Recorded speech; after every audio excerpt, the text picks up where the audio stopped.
I'm Dorothy Godin, broker with Remax Crown Realty, and welcome to Thursday Thoughts. Today, we're going to talk about your property assessments.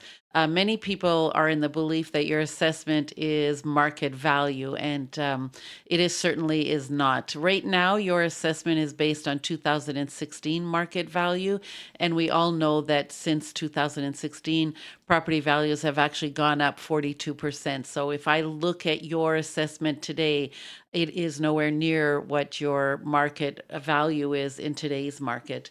So, what happens is the government sets out assessment and tax laws.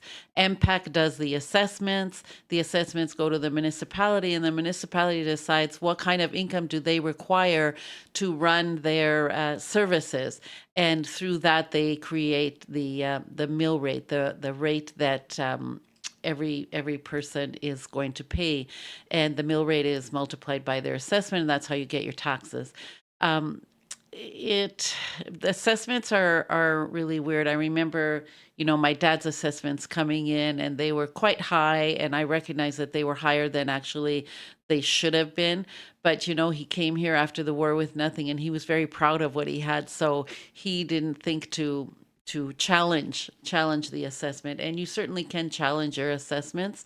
I would be very careful, because when you go in, you're expecting a reduction, they could actually increase it too.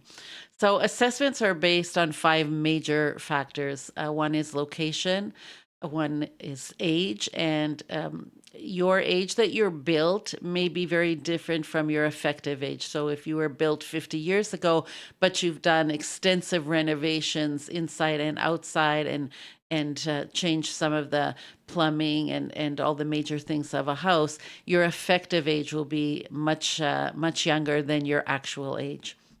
Number three is square footage, and they take square footage outside measurements, and they do not include basements. Even if you have a walkout basement, they don't include that. And if you have open spaces, for instance, if you have a living room with a high cathedral ceiling that your bedroom areas overlook that area, that space is still considered in your square footage.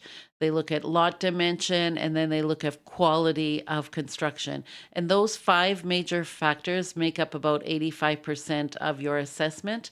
The other 15% are going to be factors that are not included in those primary factors. So, for example, if you had a swimming pool, are you near a railway track, or how many bathrooms you have, stuff like that.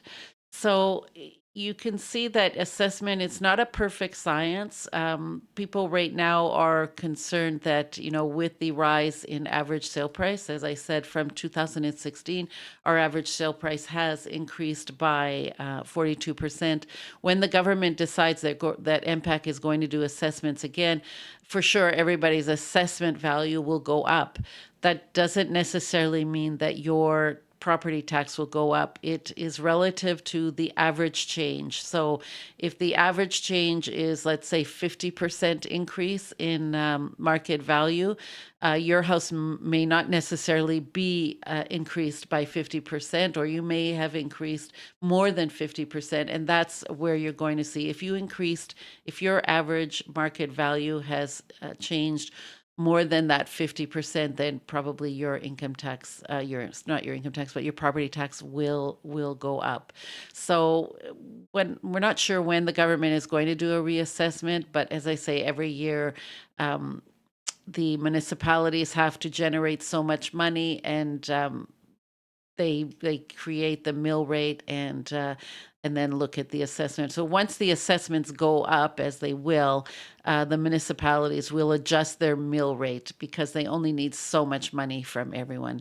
So I hope you find this helpful. I know it's been very confusing for a lot of people, because they think that their assessment value is their market value, but now you know that it's not. So if you have any questions about real estate, you know how to reach me, Dorothy Godin at remax.net, or 705-561-2360. Have a great week.